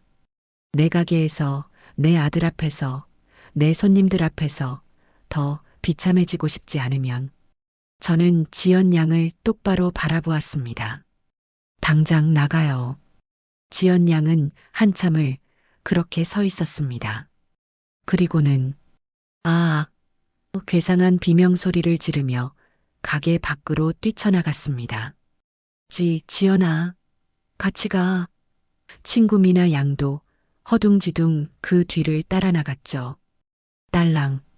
가게 문에 달린 풍경 소리가 그날따라 유난히 크게 울렸습니다. 폭풍이 지나갔습니다. 홀 안에는 다시 정적이 찾아왔습니다. 저는 그제야 젖은 걸레를 든 제 손이 덜덜 떨리고 있다는 것을 깨달았습니다. 홀 안은 폭풍이 모든 것을 핥히고 지나간 자리 같았습니다. 정적이 흘렀습니다. 아무도 아무 말도 하지 않았습니다. 모든 손님들과 직원들이 홀 한가운데 멍하니 서 있는 저와 제 앞에 고개를 숙인 채 서 있는 아들 민수를 바라보고 있었습니다. 그제야 제 손이 보였습니다. 젖은 걸레를 쥔 제 손이 사시나무처럼 떨리고 있었습니다. 다리에 힘이 풀렸습니다. 사장님, 주방장이 놀라 저를 부축했습니다. 괜찮으세요, 사장님? 아, 괜찮아. 괜찮고 말고. 저는 주방장의 팔을 붙잡고 겨우 몸을 가누었습니다. 그리고 제 아들을 보았습니다. 민수는 그 자리에 못 박힌 듯 서서 텅 빈 가게 문만 바라보고 있었습니다. 그 뒷모습이 어찌나 처량하고 안쓰럽던지요. 민수야. 제가 불렀습니다. 민수는 차마 저를 돌아보지 못했습니다. 어머니, 제가 됐다. 저는 그 아이의 등을 향해 말했습니다. 일단 일어나라. 손님들 다 보고 계시다. 그 말에 민수가 천천히 고개를 들었습니다. 그 얼굴은 부끄러움, 미안함, 그리고 자신에 대한 분노로 일그러져 있었습니다. 어머니, 저는 알아. 저는 민수의 말을 잘랐습니다. 다 알아. 그때였습니다. 사장님, 10년 단골 최 씨 아저씨가 성큼성큼 걸어왔습니다. 아이고, 사장님, 오늘 정말 못 볼 꼴을 우리가 다 봤습니다. 죄송합니다, 손님. 식사하시는데 소란을 피워서요. 제가 고개를 숙였습니다. 아이고, 사장님이 뭐가 죄송합니까? 죄송한 건 저지. 최 씨 아저씨는 분이 안 풀리는지 가게 문을 노려보며 혀를 찼습니다. 사장님, 오늘 정말 잘하셨습니다. 네. 저런 앞뒤가 다른 사람인 줄도 모르고 우리 민수 장가 보냈으면 어쩔 뻔했습니까? 사장님이 오늘 아들 하나 구하신 겁니다. 그 말에 홀 안의 다른 손님들도 고개를 끄덕이기 시작했습니다. 맞아요, 사장님. 아까 그 아가씨 말하는 거 정말 가관도 아니더구먼. 무슨 가게를 팔아? 저런 복내 국밥을. 사장님, 오늘 속 시원했습니다. 우리가 다 사이다 마신 기분이에요. 여기저기서 저를 위로하고 제 편을 드는 목소리가 터져 나왔습니다. 그제야 가슴속에 응어리졌던 무언가가 툭 하고 터져나가는 것을 느꼈습니다. 눈물이 핑 돌았습니다. 그래, 나 혼자가 아니었구나. 내 인생 헛살지 않았구나. 저는 젖은 눈으로 손님들을 향해 깊이 고개를 숙였습니다. 고맙습니다, 손님들. 정말 고맙습니다. 아이고, 사장님 우십니까? 울지 마십시오. 자자, 다들 오늘은 이만 일어섭시다. 그래요, 사장님. 오늘은 장사 그만하셔야지. 손님들이 하나둘씩 자리에서 일어서기 시작했습니다. 사장님, 오늘 국밥값은 여기 놓고 갑니다. 아닙니다. 소란을 피웠는데 어찌 돈을 받습니까? 됐습니다. 받아주십시오. 그래야 우리 마음이 편합니다. 맞아요, 사장님, 힘내십시오. 우리는 내일 다시 오겠습니다. 그래요. 내일 더 맛있는 국밥 끓여주십시오. 손님들은 마치 약속이라도 한 듯 밥값을 테이블 위에 놓고 제 어깨를 두드리며 가게를 나섰습니다. 텅 비어가는 홀을 바라보며 저는 그저 고맙다는 말밖에 할 수 없었습니다. 마지막 손님이 나가고 홀에는 저와 민수 그리고 직원들만 남았습니다. 사장님, 홀 서빙을 하던 이모가 따뜻한 물수건을 가져다 주었습니다.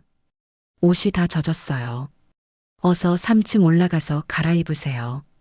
그래, 그래야지. 주방장? 네, 사장님. 오늘 장사는 여기까지 합시다. 다들 놀랐을 텐데 미안해요. 아닙니다, 사장님. 저희야말로 아무 도움이 못 돼서 죄송합니다. 주방장이 고개를 숙였습니다. 아니야. 자기 자리에서 묵묵히 일해준 것만으로도 고마워. 사장님, 다들 오늘 푹 쉬고 내일 웃는 얼굴로 봅시다. 네, 사장님. 직원들이 하나둘 정리를 하고 퇴근했습니다. 모두 저를 걱정스러운 눈빛으로 한 번 더 돌아보고 나갔죠. 드디어 가게 안에는 저와 민수 단둘만 남았습니다. 민수는 그 자리에서 한 발자국도 움직이지 않았습니다. 저는 깊은 한숨을 내쉬었습니다. 민수야. 대답이 없었습니다. 따라오너라. 젖은 몸을 이끌고 3층 제 살림집으로 올라갔습니다. 민수가 말없이 그 뒤를 따랐습니다. 집에 들어와 젖은 일복을 벗어던졌습니다. 온몸이 찬물에 젖은 솜처럼 무거웠습니다. 따뜻한 물로 샤워를 하고 깨끗한 옷으로 갈아입었습니다. 그제야 조금 정신이 드는 것 같았습니다. 거실로 나오니 민수가 거실 한가운데 무릎을 꿇고 앉아 있었습니다. 저는 아무 말 없이 그 아이 맞은편 소파에 앉았습니다. 한참이나 침묵이 흘렀습니다. 어머니, 먼저 입을 연 것은 민수였습니다. 제가 잘못했습니다. 그의 목소리는 무겁게 가라앉아 있었습니다. 제가 어머니께 죽을 죄를 지었습니다. 민수는 고개를 들지 못했습니다. 뭐가? 제가 물었습니다. 뭐가 죽을 죄냐? 민수는 잠시 망설였습니다. 저런 여자를 데려온 것, 저런 여자의 말만 믿고 어머니를 의심한 것, 어머니가 평생 지켜온 이 가게를 저런 여자 때문에 팔아치우려 했던 것. 민수는 자책했습니다. 그 모든 게 제 잘못입니다. 민수의 목소리가 젖어 있었습니다. 민수야. 네, 어머니. 너 정말 이 가게 팔고 싶었냐? 제 물음에 민수가 고개를 번쩍 들었습니다. 아닙니다, 어머니. 절대 아닙니다. 그의 목소리는 단호했습니다. 그럼 아까 지연 양이 한 말은 뭐냐? 너도 이 냄새 지긋지긋하다고 말했다면서. 민수의 얼굴이 다시 고통으로 일그러졌습니다. 그건 제 말이 와전된 겁니다. 와전? 네, 저는 그렇게 말한 적이 없습니다. 그럼 뭐라고 말했어? 말해봐라. 이 어미 귀에 똑똑히 들리게. 저는 민수가 어렵게 입을 열었습니다. 어머니가 평생 이 가게에서 고생만 하셨으니까 이제는 이 지긋지긋한 국밥 냄새 안 맡고 좀 편하게 쉬셨으면 좋겠다고 말했습니다. 그 말이 쉬셨으면 좋겠다는 말이 그 여자 귀에는 가게를 팔자로 들렸던 겁니다. 저는 눈을 감았습니다. 쉬게 해주고 싶었다. 제 아들의 진심은 그것이었습니다. 민수야. 네, 어머니. 너는 이 어미가 이 가게를 떠나면 행복할 거라고 생각했냐? 어머니, 이 국밥 냄새가 이 시장통 같은 홀이 내 인생 전부인데 그걸 버리는 게 쉬는 거라고 생각했냐? 민수는 아무 대답도 하지 못했습니다. 제가 어리석었습니다, 어머니. 저는 그저 비싼 옷, 좋은 차 그런 게 행복인 줄 알았습니다. 민수는 자신의 과오를 인정했습니다.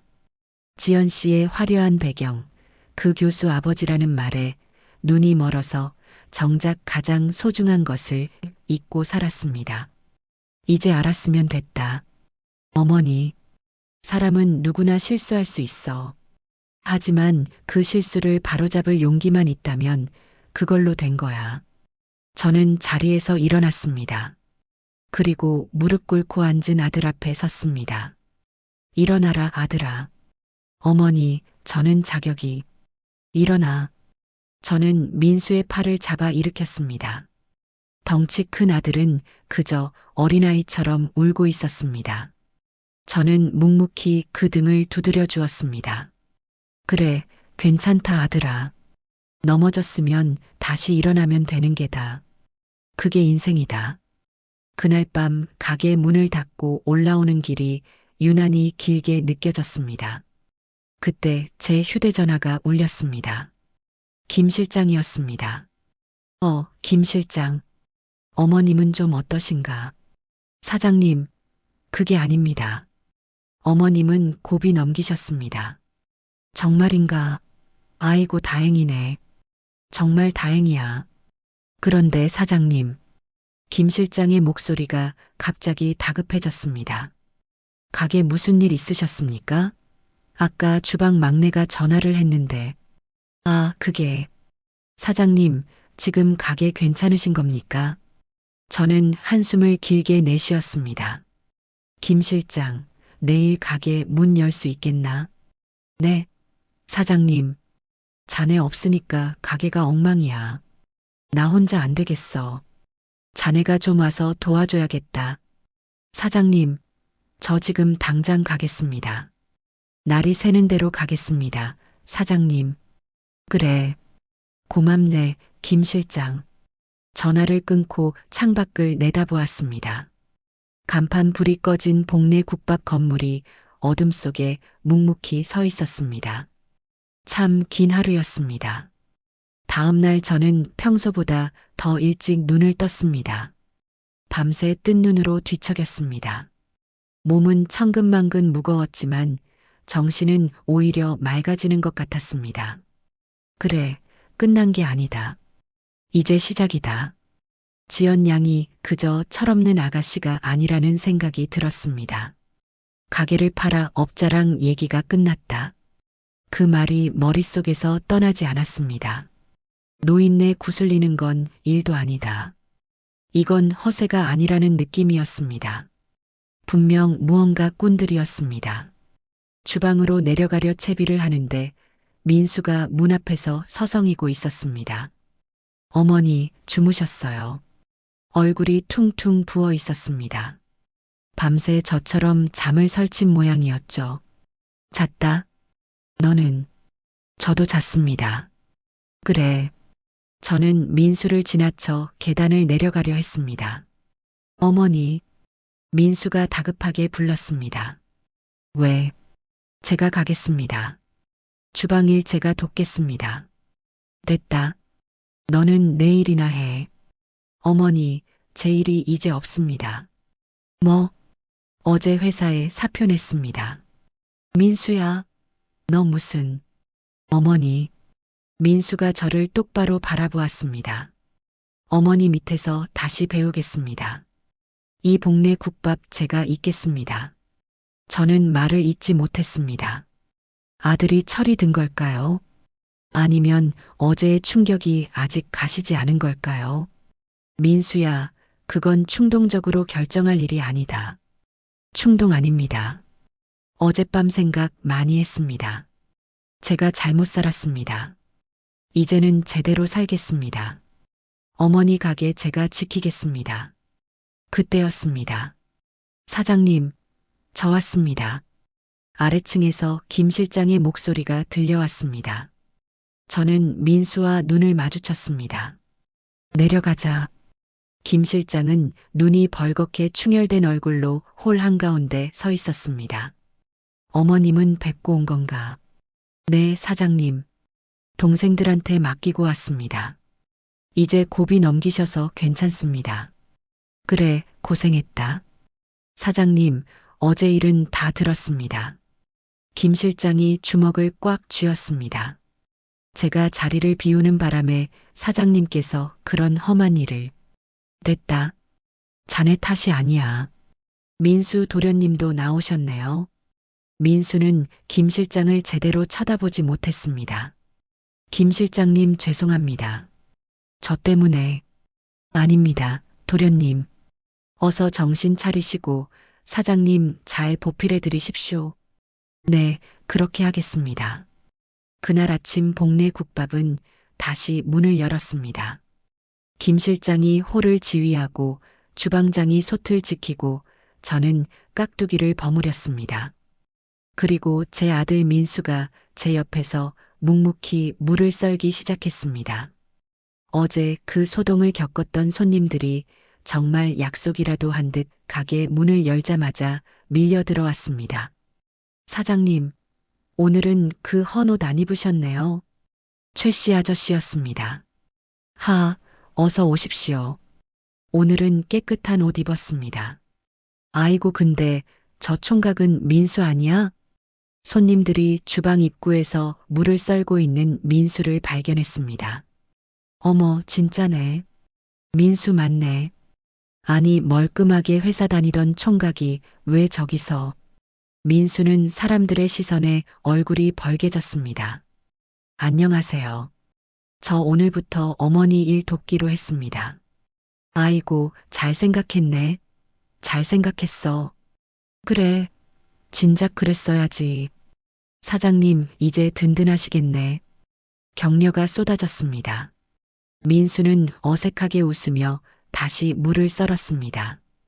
칼질이 서툴러 무 조각이 이리 튀고 저리 튀었습니다. 그 모습이 우습고도 대견했습니다. 민수야, 손 벤다. 똑바로 썰어라. 괜히 핀잔을 주었습니다.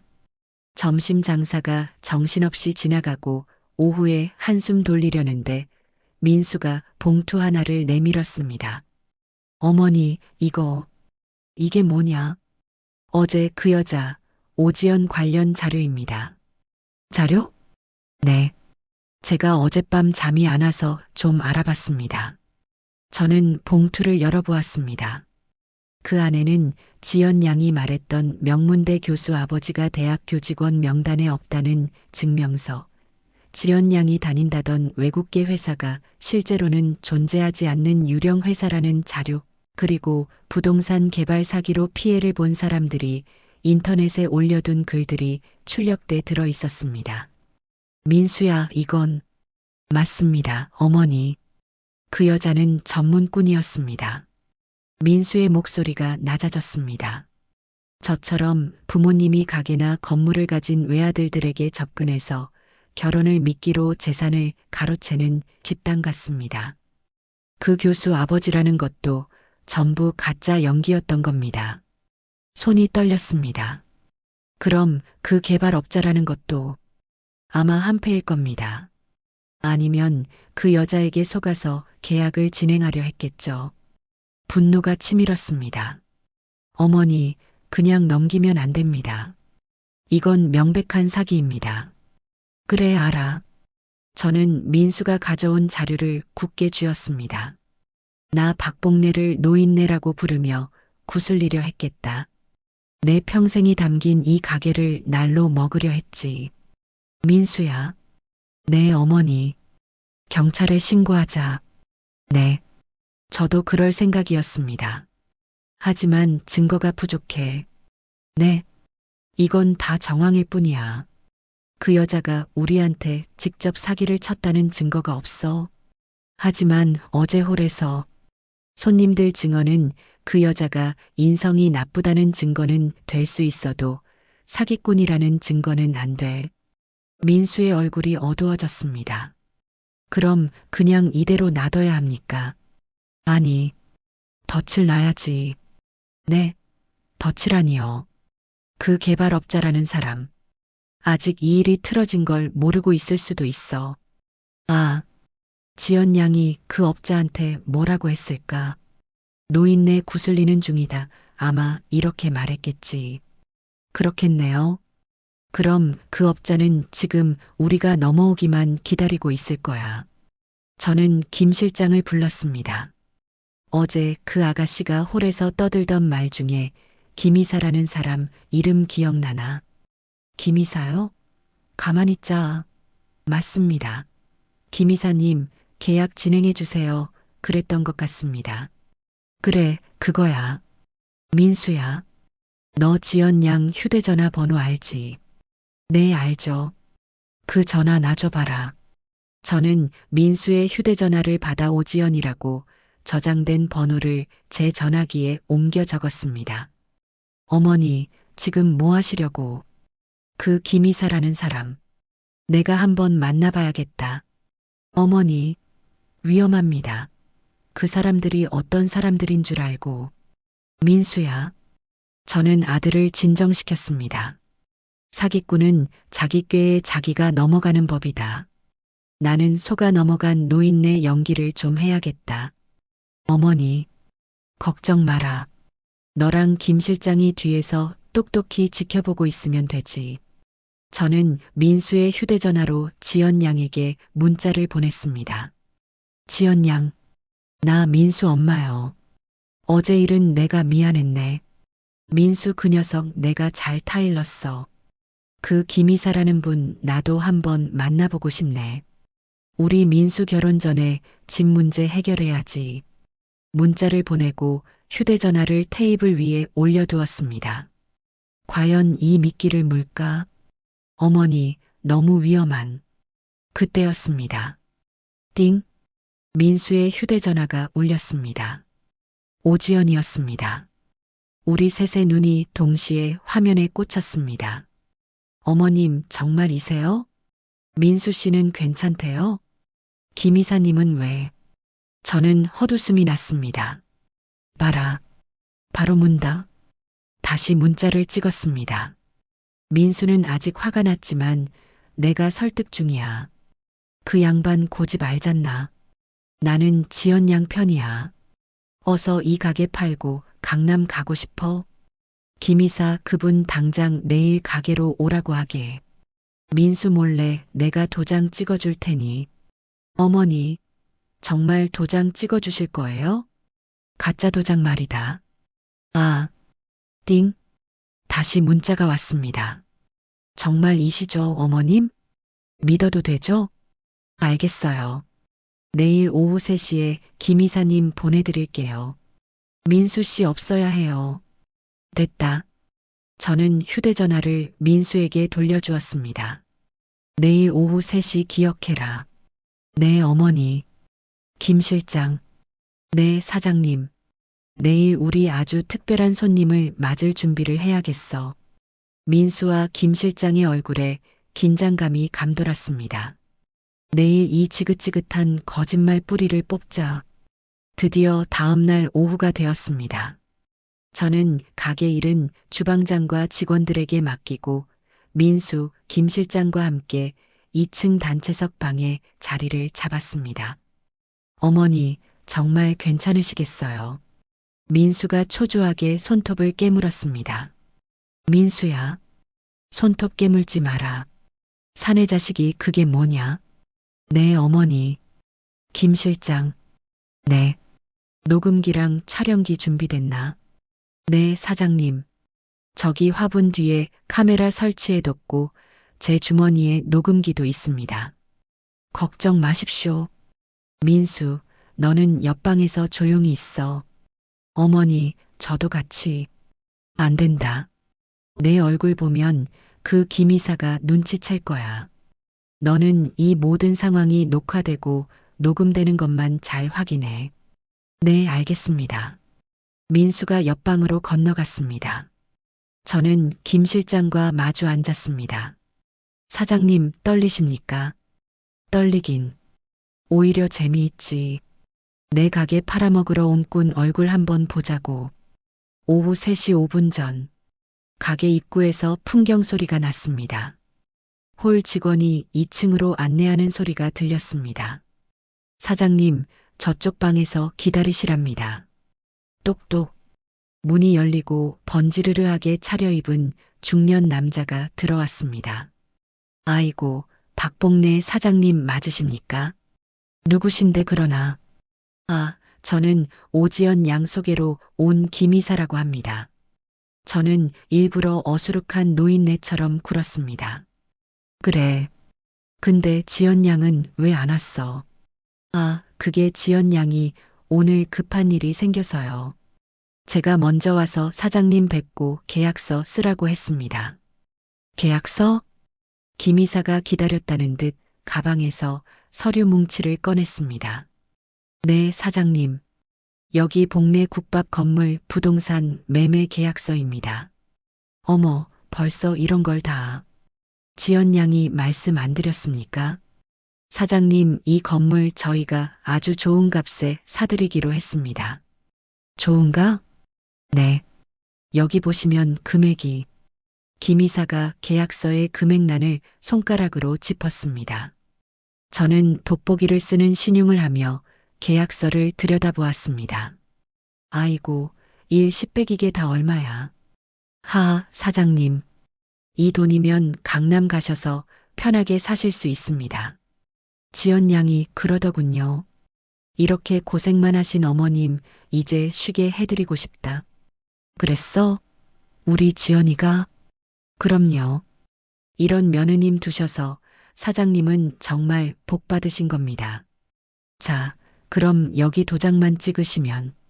김 이사가 인주까지 꺼내 제 앞에 내밀었습니다. 잠깐. 네, 사장님. 김 이사라고 했나? 네, 그렇습니다. 당신 오지연하고 무슨 사이야? 네. 아, 그저 사업 파트너입니다. 사업 파트너? 네, 지연 양이 이렇게 좋은 매물 찾아오면 저희가 개발하고 그 수익을 좀 나누는 관계입니다. 그래.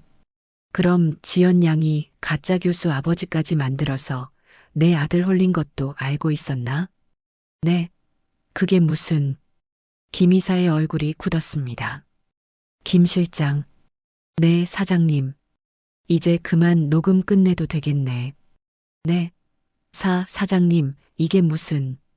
김 이사가 벌떡 일어서려 했습니다. 앉아. 제 목소리가 차갑게 떨어졌습니다. 앉으라고 했네. 김 이사는 멈칫했습니다. 당신 지금 사기 공모 혐의로 내 카메라에 다 찍혔어. 카메라라니요. 그때 옆방 문이 벌컥 열리고 민수가 휴대전화를 들고 나왔습니다. 김 이사님 맞으시죠? 당신은 누구요? 이 건물주 아들 박민수입니다. 김 이사의 얼굴이 하얗게 질렸습니다. 방금 오지연과 수익을 나눈다고 말씀하신 거 여기 전부 녹화됐습니다. 김 이사의 얼굴이 잿빛이 됐습니다. 이게 무슨... 오지연 그 여자가 노인네 다 구슬렀다고 해서... 아이고, 김 이사. 당신이야말로 그 여자한테 놀아났구먼. 그 여자가 말한 노인네가 바로 나요. 저는 주머니에서 진짜 인감 도장을 꺼내 탁 보여줬습니다. 이 도장이 그렇게 갖고 싶었나? 김 이사는 입을 닫았습니다. 지금 여기서 나랑 경찰서 같이 갈 텐가? 아니면 내가 아는 오지연의 사기 행각 전부 불고 너라도 빠져나갈 텐가? 김 이사는 바닥에 주저앉았습니다. 살려주십시오, 사장님. 저는 정말 지연 양 말만 믿고... 됐다. 저는 민수를 보았습니다. 민수야. 내 어머니. 경찰서 가자. 가서 이 지긋지긋한 거짓말 싹 다 끝내버리자.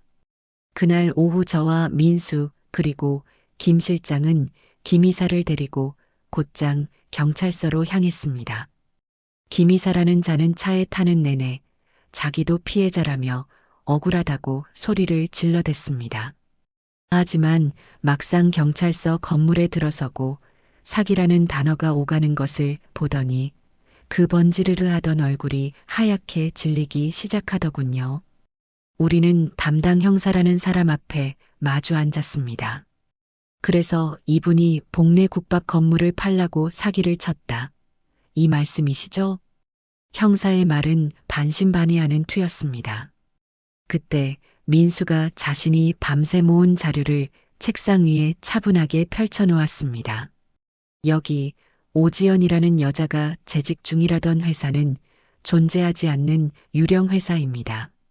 이건 오지연의 아버지가 명문대 교수라고 했지만 교직원 명단 어디에도 없다는 증명서입니다. 민수가 내미는 증거에 형사의 눈이 조금씩 달라졌습니다. 그리고 이건... 민수가 USB 하나를 내밀었습니다. 오늘 이 김 이사라는 사람이 오지연과 수익을 나누기로 했다고 자기 입으로 공모 사실을 인정한 영상입니다. 형사의 표정이 완전히 굳어졌습니다. 김 실장이 옆에서 거들었죠. 제가 어제 홀에서 똑똑히 들었습니다. 저 김 이사가 노인네는 구슬리면 된다는 그 여자 말을 믿고 오늘 도장을 받으러 온 겁니다. 모든 시선이 김 이사에게 쏠렸습니다. 아닙니다. 형사님, 저는... 김 이사는 자기가 살기 위해 그야말로 모든 것을 실토하기 시작했습니다. 저는 오지연이 시키는 대로만 했습니다. 그 여자가 원래 이런 식으로 건물주 아들들한테 접근해서 결혼을 미끼로 조직적이었습니까? 형사의 날카로운 질문에 김 이사는 고개를 미친 듯이 끄덕였습니다. 네, 가짜 아버지 역할, 바람잡이 친구 역할 다 따로 있습니다. 저는 그냥 개발 계약만 담당했을 뿐입니다. 저 말고도 그 여자한테 당한 사람이 한둘이 아닙니다.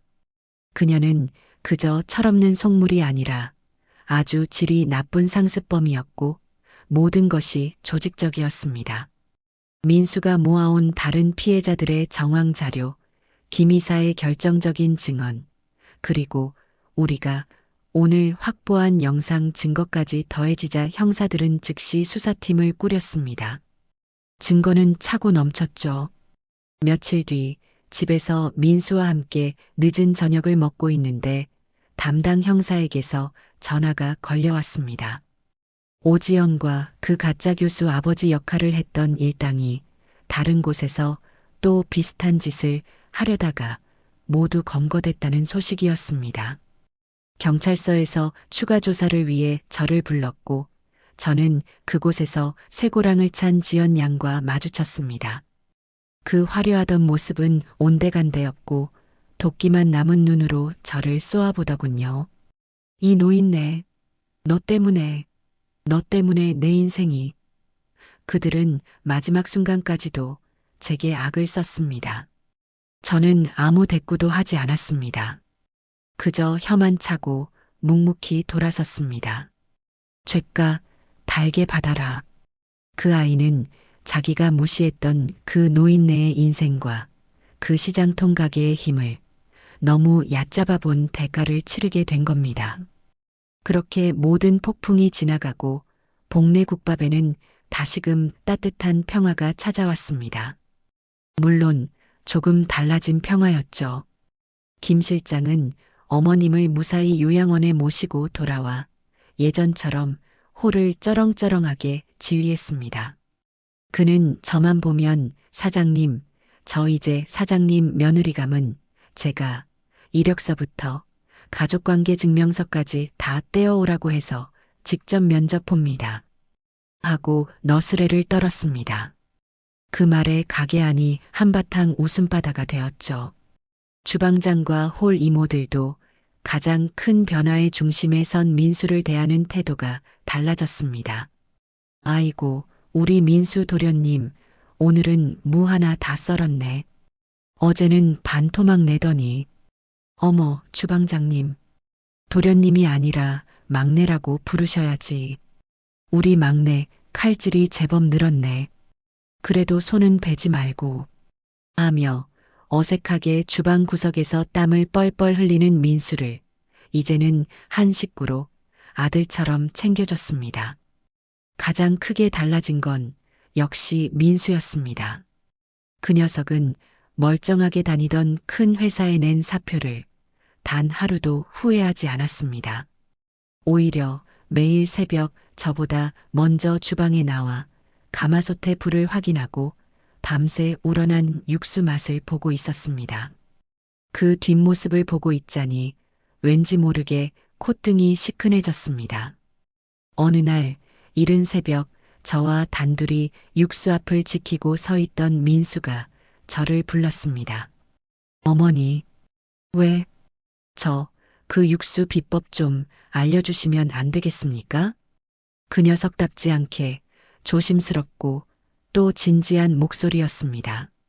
저는 아무 말 없이 제 거친 손으로 민수의 그 곱던 손을 잡고 가마솥 앞으로 바싹 당겨 데려갔습니다. 민수야. 네, 어머니. 비법은 없어. 네. 민수가 당황한 눈으로 저를 쳐다봤습니다.